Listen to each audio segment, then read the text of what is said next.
सिंधुदुर्ग जिल्ह्यासह इतर जिल्ह्यातील ताज्या घडामोडी पाहण्यासाठी सिंधुदुर्ग 24 तासला सबस्क्राइब करा आणि बेल आयकॉनवर क्लिक करा। सिंधुदुर्ग 24 तास सदैव तुमच्या सोबत। पुढील बातमी पाहणार आहोत विस्ताराने। कणकवली शहरात या निवडणुकीत वारेमाप पैशाचा वापर या भाजपच्या पदाधिकाऱ्यांनी केलेला आहे। मागच्या निवडणुकीत समीर नलावडे हे अपघाताने नगराध्यक्ष झाले होते, पण त्यांना कळलं पाहिजे होतं की जनतेची सेवा करण्यासाठी आपल्याला निवडून दिले आहे, परंतु त्यांनी हे आपल्या व्यवसायाचे साधन ठरवलं आहे। सत्तेतून भ्रष्टाचार आणि भ्रष्टाचारातून पैसा ही परिस्थिती कणकवलीकर ओळखून आहेत। संपूर्ण शहरामध्ये आणि मतदारांमध्ये एक उत्साहाचं वातावरण आहे आणि सगळ्यांनाच एक उत्सुकता लागून राहिलेली आहे की कणकवलीचा शहराचा नेमका निकाल काय होईल, त्याबाबतची उत्सुकता जशी शहरवासियांना आहे तशी जिल्हावासियांना आणि महाराष्ट्राच्या राज्याला।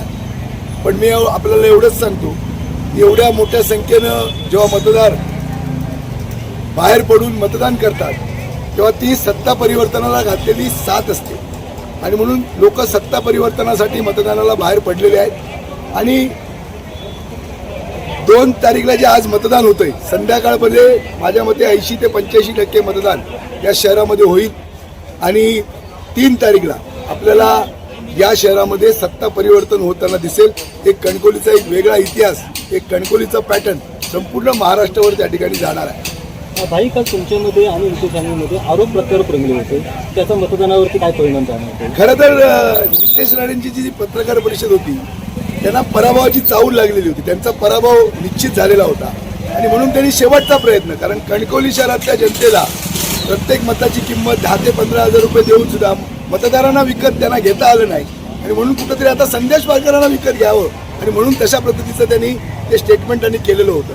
आणि म्हणून मी सांगितलं होतं, त्यांना आव्हान दिलेलं होतं की तुमच्यामध्ये जर हिंमत असेल, तुम्ही नितेश राणे पालकमंत्री आहात, तुमच्यामध्ये हिंमत असेल तर तुम्ही भालचंद्र महाराजांच्या समाधीवर चला, तिथलं फूल उचला आणि संदेश पारकरांनी आपल्याजवळ 30 कोटी रुपये मागितले हे सांगा, कारण ही स्वयंभू रवणाताची भूमी आहे। खरं तर पालकमंत्री आणि मंत्री तुम्ही महाराष्ट्राचे आहात, जिल्ह्याचे पालकमंत्री आणि या राज्याचे मंत्री आहात। महाराष्ट्रामध्ये 247 नगरपंचायती आहेत, मग तुम्ही पालकमंत्री कणकवली शहराच्या गल्लीबोळामध्ये का फिरता?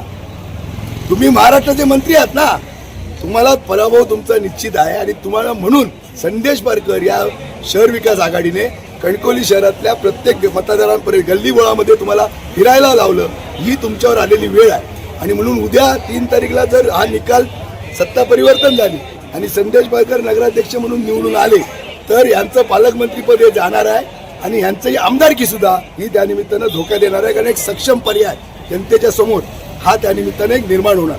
समीर नलावडे या बद्दल मी बोलणं हे आता म्हणजे उद्याच 3 तारीखला जनता जे काय आहे त्यांच्याबद्दल ते मत आपल्या मतपेटीतून व्यक्त करणार आहे आणि त्यामुळे त्यावेळी जे नगराध्यक्ष झाले ते अपघाताने झाले। कणकवली शहरामधल्या तिरंगी चौरंगी लढती झाल्या, पैशाचं वाटप जसं आज केलं तसं झालं आणि कुठंतरी अपघातानं ते त्या ठिकाणी नगराध्यक्ष पदावर मिळाले।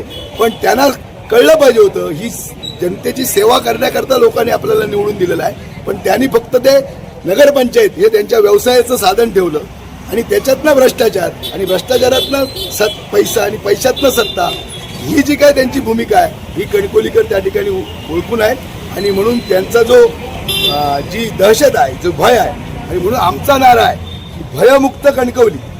प्रत्येक माणसाला शहरामध्ये सन्मानानं जगता आलं पाहिजे।